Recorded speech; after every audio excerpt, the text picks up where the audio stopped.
Welcome to Living a Full Life podcast. Join us as we explore health topics that encourage raising healthy children, living a healthy life, and living the best life possible. Now, here's your host.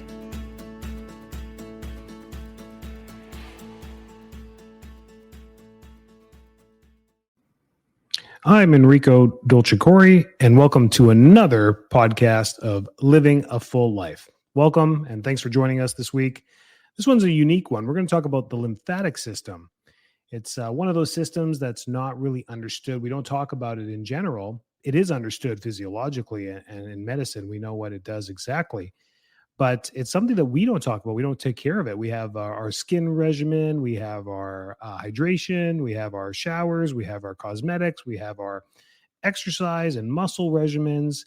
We have our tons of them, our eye regimen, our dental regimen, our oral health, all those things that we have, things that we take care of.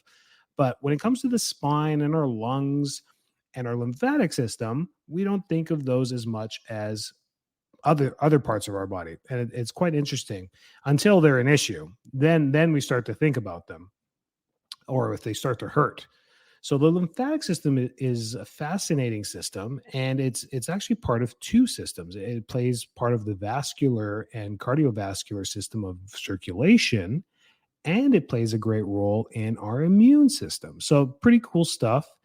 And of course, we're going to go through the things and cover the things that you can do to help maintain a healthy lymphatic system and a healthy immune system. But we wanted to dive in first and just go through the understanding of what the lymphatic system really is. It's made up of the lymph nodes and the lymph vessels, which are most common, but people forget about our spleen, our thymus gland, our tonsils, and our adenoids. They all play a role in the lymphatic flow. Now, I read those in that order because the last ones are the popular ones, our tonsils and our adenoids. Now, put up your hand if you've ever had these removed. Very common procedure that's done because of breathing issues early in life as a child, maybe allergic reactions, or just chronically being ill all the time. They find that by removing the tonsils and or the adenoids, you help clear up the airway so that first off, child can breathe or you can breathe, and then helps reoccurring infections from happening. That's a theory, and it works. And in medicine, when all else fails, chop it off or cut it out. But we're going to try and facilitate this right from birth and what we can do to help with the lymphatic system. And those vessels and organs that are part of our lymphatic system play a crucial role. So the lymphatic vessels take extracellular fluid, and not all of it, but take the waste products from our extracellular fluid. And when we talk about fluid in the body, there's blood that run through our veins and our arteries. And then there's extracellular and intracellular fluid. So inside of every cell, it's a fluid base where everything floats, the nucleus and all the waste products go in and out from the intracellular fluid to the extracellular fluid. The extracellular fluid is that free-floating fluid everywhere around our cells that's not blood. It's serous. It's a saline-based type fluid. And it's there as a medium for nutrients to go into our cells and waste products to come out of the cells. It's that buffer. And the lymphatic system's role is to take that extracellular fluid and filter it. So whenever we've fought a cold or an infection or a bacteria or a virus, and we fought it off, our white blood cells go in as the army. They fight the bacteria, they kill them. The macrophages clean up all that stuff, but all the waste products from all of that have to then be filtered somehow. So it gets filtered into our lymphatic system, and those lymphatic vessels and lymph nodes pump everything back to the spleen. And the spleen is exactly what it sounds, a big sponge that just filters everything through there. Red blood cells, the extracellular fluid, the lymphatic fluid, everything has to get filtered through our spleen. Also, the tonsils, the thymus gland, the adenoids, these play a role as capturing, they're like the first lines of defense in capturing bacteria and waste products from the exterior environment. So from the environment, the world, when we breathe in and we have these viruses and bacteria that come in, the first lines of defense are our adenoids and our tonsils. So there's where they try and break these down, and the lymphatic system will try and grab these as quickly as possible and get them out of the body. So that's pretty cool. Military procedures that happen for protecting our bodies through the immune system. So the primary function of it is just to transport this fluid in and out of the body. It's typically a clear fluid, and it also helps with purifying the lymphatic fluid as well. So by keeping hydrated, we can keep our lymphatic fluid at a base where it can always be hydrated and never be dehydrated. It's not something that can get dehydrated or dry right out. What typically happens with our lymphatic vessels is that nodules can be created, or some types of diseases can actually break down the lymphatic system or clog it all up. So those are areas that we want to take care of. Now, how can we take care of our lymphatic system? And why is it important? It is the only detoxification process inside of the body that takes waste and pulls it out.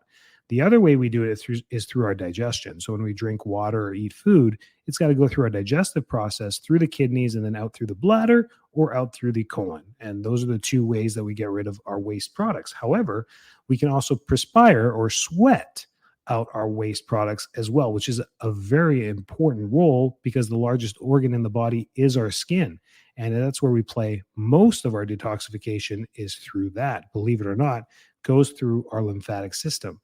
The food processes come through stool, and then it's really just hydration and taking out uric acid and some of the other substance waste products through the kidney and into the bladder. So the lymphatic system plays probably the greatest role in detoxification. So when we're trying to eat healthy and be well, the only way to get this stuff out is through the detoxification of the lymphatic system. So it plays a huge role, and hydration is the number one way to make sure that we facilitate our lymphatic system. But what are some ways to help improve lymphatic flow or help improve detoxification in our body? That's where the keys lie in. And again, we go back to the basics: exercise and a proper diet, a healthy diet, fruits and vegetables mainly. That's where a lot of the hydration comes from, is through vegetables and fruits that play a really great role for detoxification, antioxidants, and all the things that our lymphatic system enjoys. So this type of exercise that's best is actually not long distance, but cardiovascular exercise: walking, running, jogging, swimming, biking. The long distance type of exercise that promotes high level of sweating. That's what ends up happening if you've ever run more than a mile or 2 miles. That perspiration keeps going, and that is one of the best ways to facilitate sweating and detoxification through the body through that. Now, infrared and sweating and saunas and other ways to help make the body sweat are great. But when we stay static in an infrared sauna, for example, we don't get much movement. We don't get the vascular flow. The veins don't pump, and our lymphatic system works the same way as the venous system. It doesn't really pump fluid back to the heart to get it out. So movement is really important for the lymphatic system and the cardiovascular system, rather than trying to sweat things out. Infrared saunas, hot tubs, anything that heats up the body and makes it sweat is a great way to sweat, but it doesn't facilitate the pumping of the lymphatic system to get the waste products out. So I wanted to make sure that was very clear when it comes to exercise versus infrared, low-level red light therapy. We're big on the low-level red light. This is an amazing anti-inflammatory thing that you can do for your body, is use low-level red light. It doesn't make you sweat. It just helps shrink cells by pushing and forcing extracellular fluid out of the cells. Extracellular fluid is filled with those waste products. So when you push that stuff out, you can actually shrink cells. The wavelengths that we use, particularly in our body, are for inflammation, for pain, definitely to get areas of pain, an anti-inflammatory response there, but also fat cells.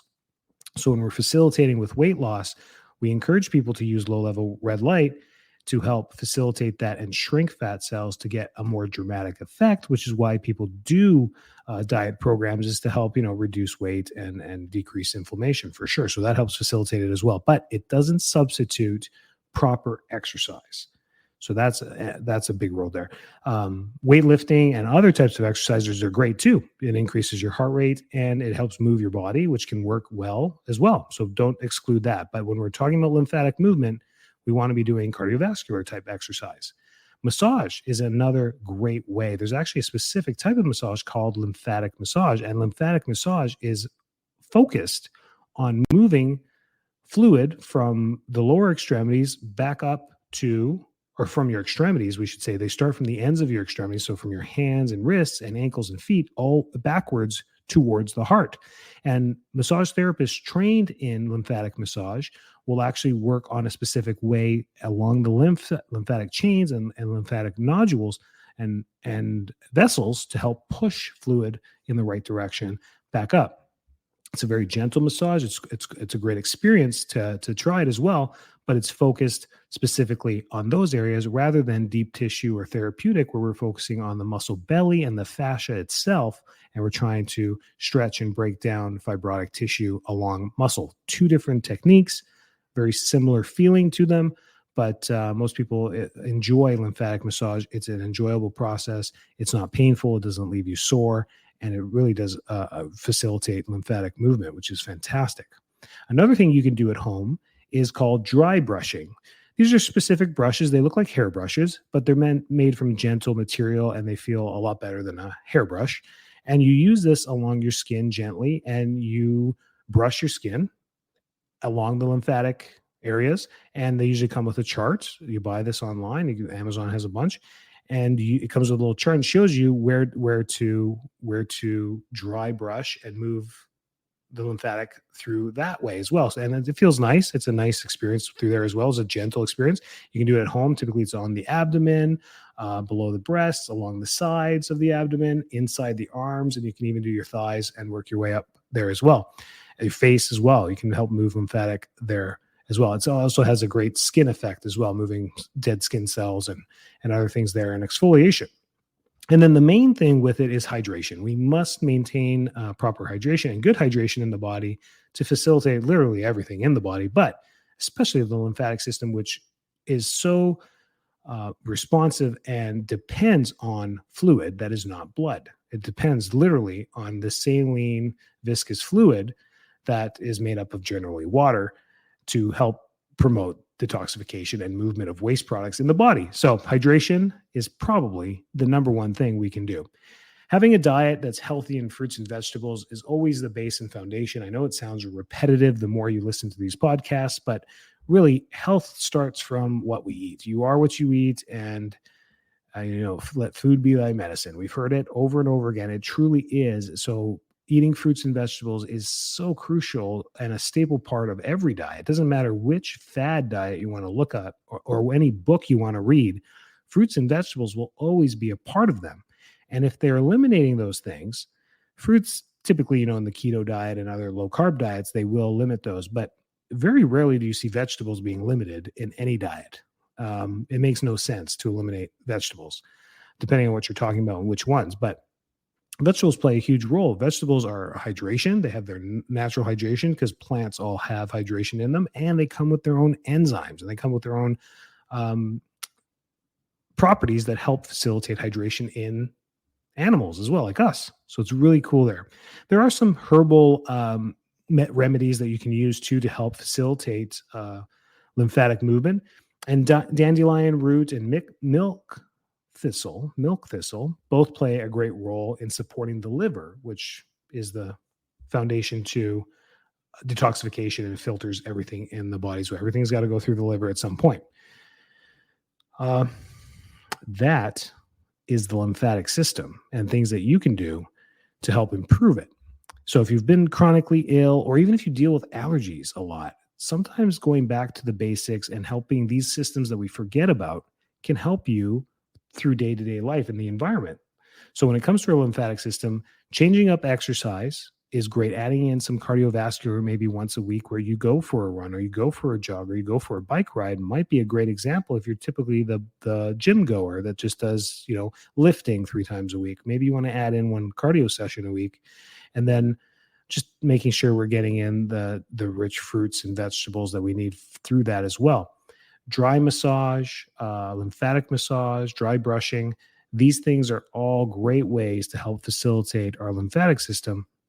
And then when we're going to do all this work, we might as well work on our immune system at the same time, because these two go hand in hand and they play a great role together.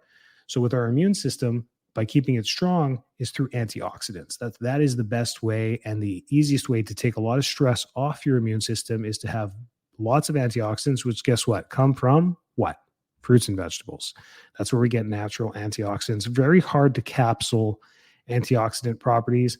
A lot of these companies say they do. Acai was huge. Remember acai berry and elderberry and all these things that are out there. But once we synthesize these and break them down and put them into syrups or drinks or capsules, you're not getting the same effect as the live product that comes from the fruits. Like a handful of blueberries is always going to win over an ounce of acai berry juice. You know what I'm saying? It's gonna help you because of the properties that come with it. So eating our fruits and vegetables, berries are very good, and antioxidants are a great way. But all the little tricks that you do as well, I'm sure help. If you have questions, we're always here for you. I hope you enjoyed this very different podcast on something random like the lymphatic system. And if you have any requests for anything that you want to hear, send them our way at fulllifetampa.com. I would be more than happy to go through them and try some new podcasts for you. Have a great week. Stay healthy. Stay well. Thanks so much for tuning into this episode of Living a Full Life podcast. If you're enjoying the show, please feel free to rate, subscribe, and leave a review wherever you listen to your podcasts. That helps others find the show, and we greatly appreciate it. Thanks again for tuning in, and we'll catch you in the next episode.